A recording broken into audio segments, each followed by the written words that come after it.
अस्सलाम वालेकुम नाज़रीन, प्रोग्राम हादी सेहत में वेलकम। मेरा नाम हकीम नासिर अली मिन्हास है। उम्मीद करता हूँ आप सब खैरियत से होंगे। नाज़रीन, आज आपको जिस मर्दाना बीमारी के बारे में बताऊँगा वो है वेरिकोसील। वेरिकोसील क्या है, इसके कितने ग्रेड्स होते हैं, इसके असबाब और अलामात क्या हैं और तिब में इसका इलाज क्या है। वेरिकोसील एक ऐसा मर्ज़ है जिसकी वजह से बहुत से मर्द बांझपन का शिकार हो जाते हैं और औलाद पैदा करने के काबिल नहीं रहते। नाज़रीन, जैसे कि आप जानते हैं कि मर्दों के अंदर टेस्टिकल्स मौजूद होते हैं, एक दाएं जानिब होता है, एक बाएं जानिब होता है।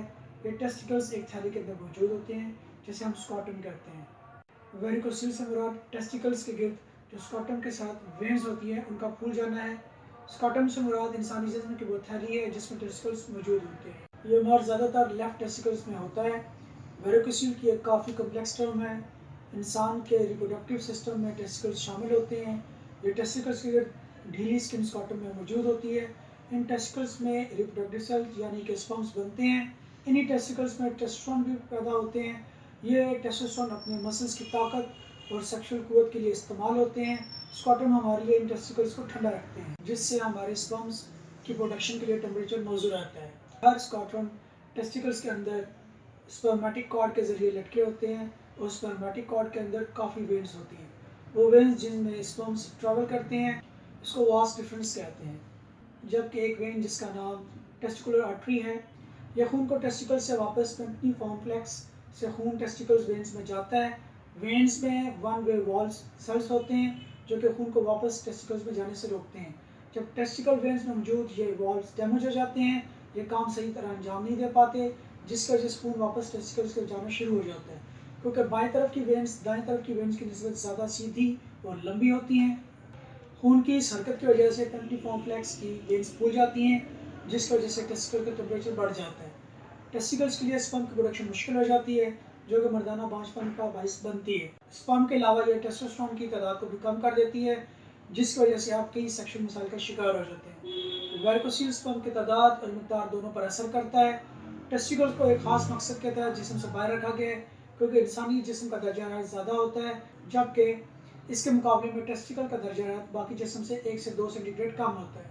नाज़रीन, आप बात करते हैं वेरिकोसील के ग्रेड्स के बारे में। वेरिकोसील के 5 ग्रेड्स होते हैं। सबसे पहले बात करते हैं ग्रेड 1 के बारे में। ग्रेड 1 वेरिकोसील में जोर लगाने पर टेस्टिकल्स में नसों के अंदर खून का दौरानिया रिवर्स नहीं होता। अगर लेटने या खड़े होने पर दोनों सूरतों में वेरिकोसील नज़र ना आए और ना ही मालिश को महसूस हो तो वो ग्रेड 1 वेरिकोसील है। ग्रेड 2 अगर लेटने पर वेरिकोसील महसूस नहीं होता और खड़े होने पर वेरिकोसील महसूस होता हो तो वो ग्रेड 2 है। ग्रेड 3 अगर लेटने और खड़े होने दोनों सूरतों में वेरिकोसील महसूस हो तो वो ग्रेड 3 है। अगर वेरिकोसील की वेन्स में सोजन है, अगर लेटने या खड़े होने पर दोनों सूरतों में वेरिकोसील की जो वेन्स हैं अगर इनका डायमीटर 2 mm से ऊपर है वो वेरिकोसील ग्रेड 3 या 4 है। अगर वेरिकोसील में जोर लगाने पर टेस्टिकल में नसों के अंदर खून का दौरानिया रिवर्स होता है तो ये हायर वेरिकोसील के ग्रेड 3 या 4 में चला जाता है।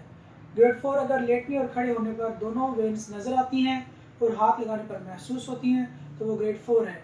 ग्रेड 5 अगर टेस्टिकल का साइज़ छोटा हो गया तो इसको ग्रेड 5 कहा जाता है। ऐसी किसी भी सूरत में फ़ौरन अपने स्पर्म का टेस्ट करवाएं या फिर टेस्टोस्टेरोन लेवल चेक करवाएं। वेरिकोसील की मंदरजा झैल अलामात हैं टेस्टिकल्स में दर्द होना, टेस्टिकल्स में चुभन का होना, टेस्टिकल्स की थैली के नज़दीक सोजन, स्कॉटम के अंदर वेन्स का फूल जाना, टेस्टिकल्स का सिकुड़ जाना। इस बीमारी में खुशी के ऊपर एक उभार सा मालूम होता है जो नीचे से खुला हुआ और ऊपर से तंग और गिरादार होता है। मरीज़ चिड़चिड़ापन का शिकार हो जाता है, मरीज़ डिप्रेशन में चला जाता है। वह नाज़रीन, आप वेरिकोसील के असबाब के बारे में बात करते हैं। 15 से 30 साल के दरमियान मर्दों को वेरिकोसील होने के इम्कानात ज़्यादा होते हैं। जो मर्द ज़्यादा वज़न उठाते हैं उनको ये मर्ज ज़्यादा होता है। ज़्यादा वज़न उठाने से बाईजानिब की टेस्टिकल की वेन्स पर ज़्यादा इफेक्ट होता है। गुर्दे की खराबी, मैदे की खराबी, कब्ज़, बवासीर, खून का गाढ़ापन या खून में कोलेस्ट्रॉल का बढ़ जाना, तम्बाकू नोशी, सिगरेट नोशी, शराब नोशी, ऐसे लोग जिनको मोटापे की बीमारी होती है उनको ये मर्ज हो सकता है।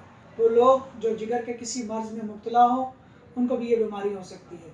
नाज़रीन, वेरिकोसील की वजह से लो स्पर्म काउंट भी डेवलप हो जाता है। इस वजह से ओलिगोस्पर्मिया डेवलप हो सकता है और बाज़ औक़ात ऐसा भी होता है कि ज़ीरो स्पर्म काउंट यानी कि एज़ोस्पर्मिया भी डेवलप हो जाए। नाज़रीन, मैं आपको ये कहना चाहूँगा कि में वेरिकोसील का तरीका इलाज नहायत मौसर और पुरअसर है जो कि वेरिकोसील को मुकम्मल ख़त्मा कर देता है। कुदरती तरीका इलाज ये ऐसा इलाज है जिसके रिजल्ट मुस्तकिल हैं। हादिद वाहना पर मेडिकल रिपोर्ट्स की मदद से मरीज़ में मर्ज़ की तशख़ीस की जाती है और मरीज़ में वेरिकोसील की नोयत को मालूम किया जाता है। हादिद वाहना पर बगैर ऑपरेशन वेरिकोसील का 100% इलाज मुमकिन है। हादिद वाहना पर वेरिकोसील के असल असबाब को नज़र रखकर इसका इलाज किया जाता है। वेरिकोसील के इलाज के बाद ओलिगोस्पर्मिया और नेक्रोस्पर्मिया की बीमारी से निजात हासिल हो जाती है। तो फिर आज हादिद वाहना पर तशरीफ़ लाएँ और मुकम्मल यकीन के साथ अपना इलाज करवाएँ। अल्लाह हाफ़िज़।